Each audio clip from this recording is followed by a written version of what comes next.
কখনো কখনো পড়তে ইচ্ছে না করলেও পড়তে হয়।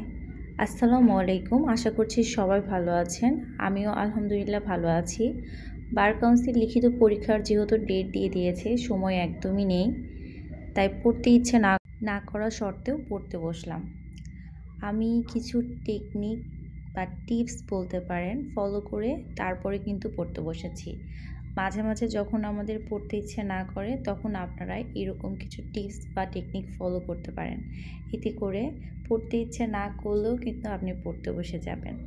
যেমন আমি আগামী ৭ দিনের পড়াশোনার একটা চ্যালেঞ্জ নিয়ে নিয়েছি যে আমি ৭ দিনে বার কাউন্সিল লিখিত পরীক্ষার জন্য যে ৭টা আইন রয়েছে এগুলোকে কভার করব। সো আজকে আমার ফার্স্ট ডে ৭ দিনের এবং আজকে আমি একদমই ২টা আইন নিয়েছি এবং এই আইনের প্রথম থেকে পড়া শুরু করব। আমি সিপিসি এবং এসআর অ্যাক্টের যে মেইন বইটা রয়েছে সেটা আমার পাশে রেখেছি। আমি বার কাউন্সিল এমসিকিউ এর জন্য যে বইটা পড়েছিলাম সেই বইটা থেকেই পড়ছিলাম এবং প্রিভিয়াস ইয়ারের কোশ্চেনের জন্য আমি আইন পাঠ লিখিতটা রেখেছিলাম আমার কাছে। আমি যখন পড়ছিলাম তখন ওই ধারাগুলো থেকে প্রিভিয়াস ইয়ারে কী কী ধরনের কোশ্চেন এসেছে বা কী টাইপসের কোশ্চেন এসেছে এটা আমি দেখে নিচ্ছিলাম। আর আমি এখানে খাতায় নোট করে নিচ্ছিলাম যে সংজ্ঞা থেকে যদি কোনো কোশ্চেন আসে বা রায় বা ডিক্রি, আদেশ বা ডিক্রি থেকে যদি কোনো পার্থক্য চায় তাহলে আমি কি কি পয়েন্ট লিখব এবং যেটা আমার কাছে মনে হচ্ছিল যে গোছানো নেই বইয়ে সেটা আমি খাতায় নোট করে নিচ্ছিলাম যেন পরীক্ষার আগে আমি এটা সহজেই দেখে নিতে পারি। এরপরে আমি যে ধারাগুলো একটু বেশি ইম্পর্টেন্ট সেই ধারাগুলো একটু ডিটেলসে লেখার চেষ্টা করছিলাম এবং ওই ধারাগুলোর সাথে আর কোন ধারা অ্যাড করা যায় সেটাও আমি এখানে লিখে ফেলছিলাম।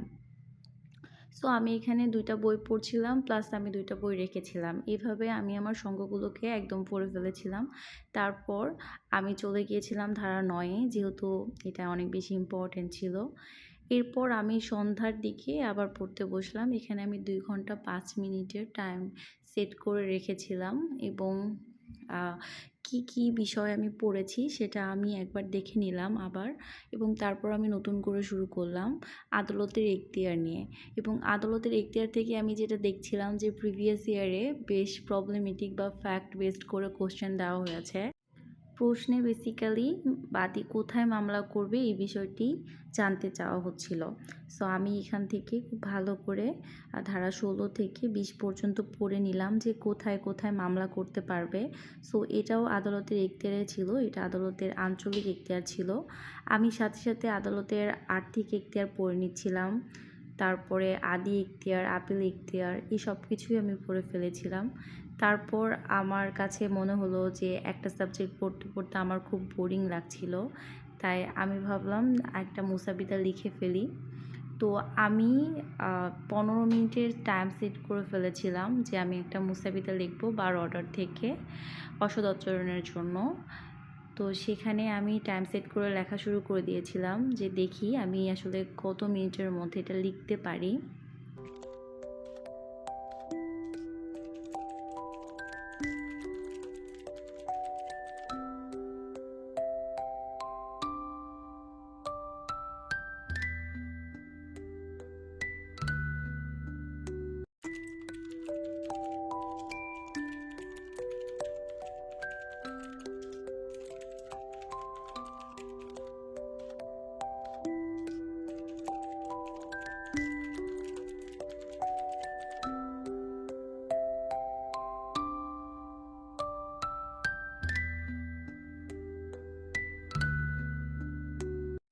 বইয়ে বেশ ডিটেলসে লেখা ছিল কিন্তু পরীক্ষায় যেহেতু আমরা এত সময় পাবো না, তো আমি একদমই ফরম্যাটটা ঠিক লিখে খুব কম লেখার চেষ্টা করছিলাম যে মেইন যে পয়েন্টগুলো এইগুলো যেন লিখতে পারি ঠিকঠাক, আর ভেতরের বিষয়গুলো প্রায় একই রকম রাখবো, এই জন্য আমি খুব বেশি লিখছিলাম না।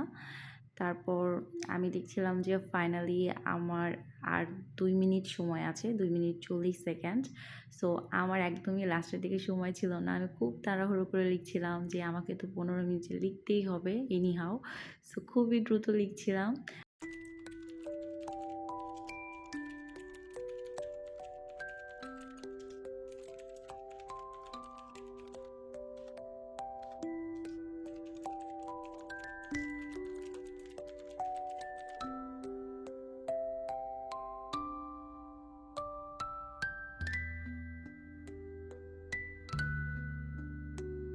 শেষ পর্যন্ত আমার মাথায় মনে হয় আকাশ ভেঙে পড়ছিল, কারণ সময় একদমই কিছু সেকেন্ড ছিল আর আমার লেখা শেষই হচ্ছিল না।